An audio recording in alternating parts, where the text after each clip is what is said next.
Hi, my name is Bartek. I am founder of e-Homestead, and this episode will be first one in our mini-series about community and marketing. Today we will be talking more about the principles behind our community module. There are some sections, but before we go deeper into e-Homestead, I would like to give you some overview what is behind each of those sections and why we choose that approach, not another one.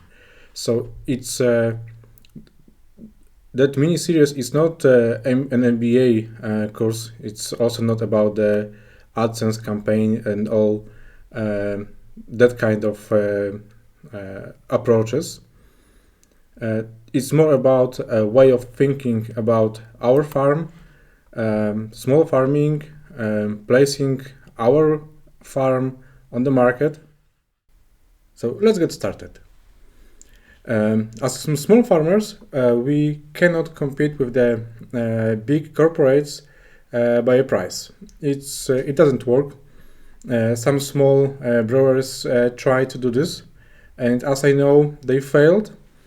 As a small farmers, we can compete with the big corporates, being closer to our customers and being more flexible. They are the biggest pros that we have, and the big corporates cannot achieve. Being closer to the community, to our customers, also give us some opportunities for receiving support from them. Starting from the feedback, direct feedback, also through the CSA, which stands for Community Supported Agriculture. There are different ways how we can cooperate with the customers to make sustainable farm. There are two main ways how we can manage our farm. The first one is to be as a kind of subcontractor for a bigger prominent seller, and the second approach is to be retailer. As a contractor, it sounds a little bit easier because we don't have to handle so many orders. We don't have to care about the marketing that much, and all these things are handled by this bigger player. But as a retailer, we work more. That's obvious, but also our margin can be higher. So that's why it is important to balance those approaches correctly. Depends on your resources. Before we start working on a community module in e-Homestead, we gathered a lot of information from all over the world. We watched plenty of interviews with other small farmers, read articles, talk to the farmers directly to try to understand how they work and how they deal with the customers, what makes them successful. And there are actually two things that are must-have to be successful as a small farmer. First one is to have high-quality products, and the second one is to have high soft skills. And it's must-have. If your products are low quality, you can be very nice, but that's not what the customers will look for. And also, if your products are high quality, but it's not pleasant to talk to you, to buy products from you, that's also not what the customers are looking for. From all those interviews, there's one message: be nice and sell good products. That's what I can advise you as a main principle. Also, about the communication. Communication is not only about the calling to customers and sending them emails or any other messages. It's also giving them new products that you would like to introduce in your farm with the feedback in return. You can give them for free, ask them for opinion. They will appreciate this because they feel that there's opinion matter, but you will gain this that feedback. And because products are seasonable, in e-Homestead we introduced something called boxes. Boxes, there are sets of products that are available currently on your farm. To prepare a box, there's the name, description, fixed price. As you can see, there's an info, delivery date, when the customers can make an orders, from when it is visible, because maybe you would like to do some small marketing and make this box visible few days before the customers can make really orders. Max items in a box. We'll go deeper into those fields in a second. This is just a general overview. Max orders per member. Yeah, if you would like to have, for example, fixed price box having, let's say, carrots and cucumbers, and the box is for, let's say, $5. So you may want to limit. As you can see, by default is a 1. 0, it means that one customer can order as many as he wants, but also you can set any other value. Delivery options. In CSA, it is very common that the customers are picking up the orders on the farm. Maybe there is a location around you where you met with all other farmers as well, and that's the location where the customers can pick up the orders. Free delivery is you deliver them, the orders to customers. There are two options: free delivery or paid. Also, you can group your customers. That depends what works for you. There can be restaurants, groceries, your neighbors, everything what works for you. Plants. Yeah, we defined already some plants. So let's say that we would like to add carrots to. You can add carrots and cucumbers. There are also market items. That list is empty right now. Market items is for the items that e-Homestead doesn't manage. For example, if you have eggs or some handmade stuff, you can add additional market items. Yeah, and so let's make a first box. First box. And our first box. Yeah, let's set the delivery date will be end of March.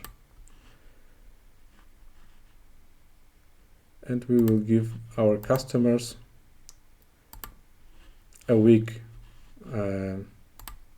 for orders, visible from now, let's say, to the end of max items in a box. It means that here we have two products, and of course there's now is a limit of 1 of each, so the max amount of items is 2. Here we can leave a 0, which means that it is unlimited. It will be limited by this value, but here also we can set 0. It means that a customer can add as many cucumbers and as many carrots as he wants.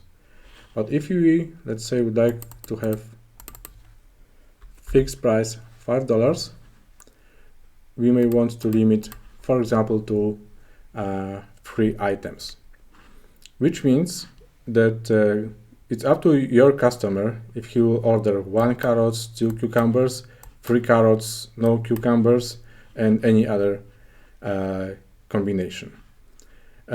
Sell unit, that's the description, descriptive part. Let's say carrots. It's a pack of 4.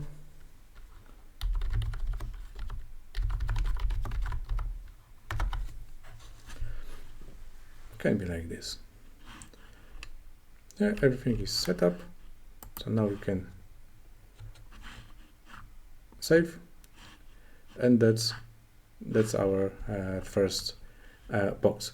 We can also print details. Okay, so now we can go to external members. The customers we call external members because that's how we feel they should be called. To create an account for the external member, you need to go to external members, click on new external member, and fill in this form. As you can see, only name and the save name are mandatory. When the customer will log in using a smartphone, he will see that value. So here you may call something that is more descriptive for you, like John from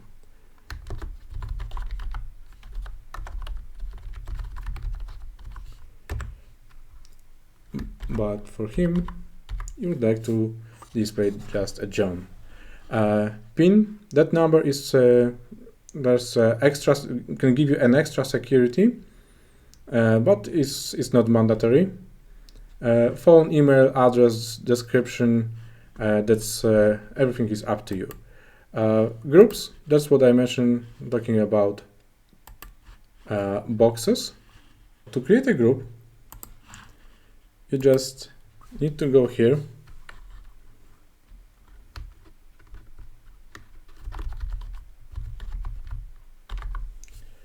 and type.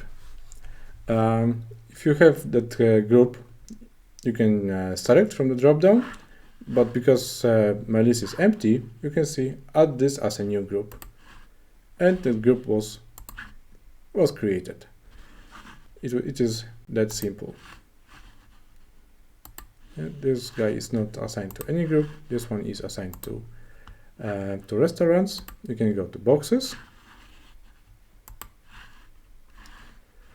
and now in the groups we can mark that we would like to introduce our first box only to the members of a group restaurant. Yeah, so back for a second to our external members.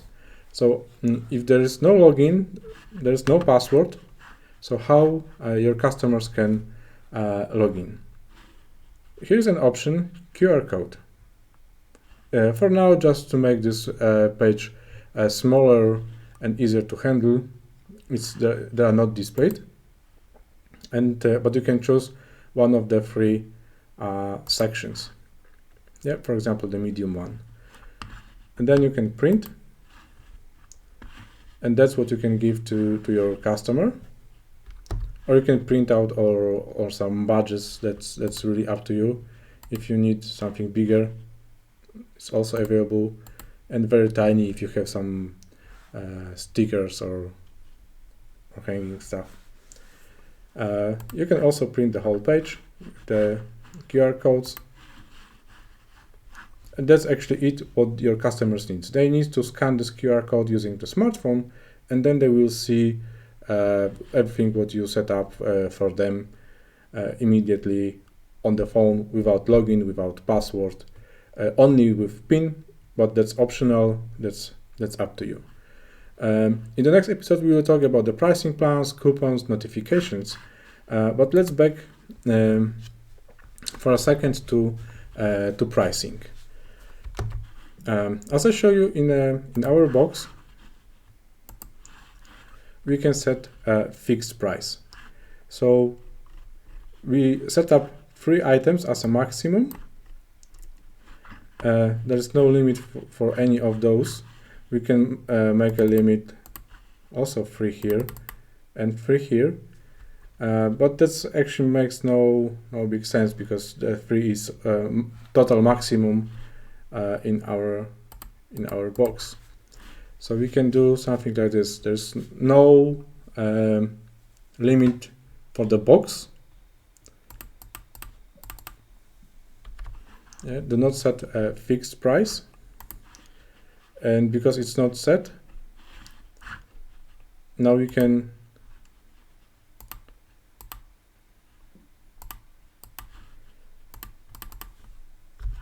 set up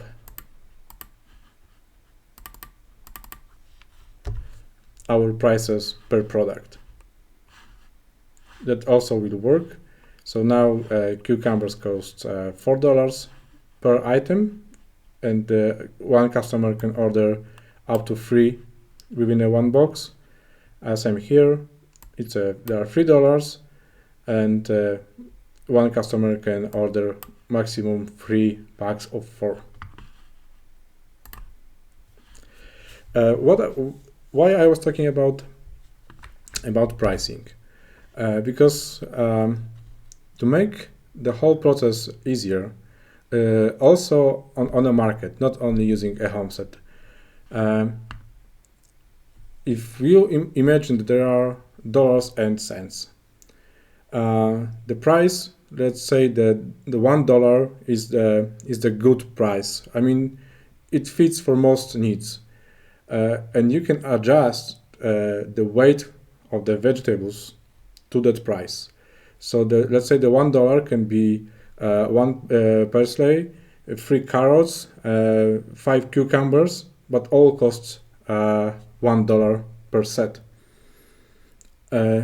It is not a very common approach, but it's very handy for both sides, because if you're a customer and you'd like to buy all those 3 items, you know that you need $3. No less, no more. There is no exchange, nothing like this. And also, from your perspective as a farmer that is selling those products, you do not waste time with this exchange using scale, nothing like this. In Poland, there is a special set. It's a set of some vegetables that were prepared to cook a soup, and it is a set with the good proportions of all these vegetables. Usually there are a few carrots, a few parsleys, sometimes celery, sometimes kale, leeked onions, all those vegetables that are packed together. So if you have a plan to cook a soup, you are going to the market, you are buying the set, you are going back home, and everything should fit most of your needs. So that's what I'm talking about here as well. Sometimes there are exceptions, but less exceptions means less chaos. Of course, if you have some nuts or some cherries, you can pack them in a plastic bags or any other containers. That's up to you, and sell them as a container. That's actually it for this very first episode. I'm just trying to give you a general overview how we designed the community module, in which direction e-Homestead goes, and what we would like to support in the future. It's not yet another shopping cart. There are pricing plans, notifications, coupons, but there is no payment methods, and there is no plan to add them. It's just to handle all your orders in one place and make your life way easier. But we are focused on the small and medium-sized farmers that are close to community. We do not plan to have a platform for online selling all over the world. It's not our goal. So do not make this episode too long. it's good time to pause. More information will be in the next episodes. What you should remember from this episode is to do not try to compete with the big corporates by price. Be close to your customers, make your life as easy as possible, and focus on really needed activities. See you next time.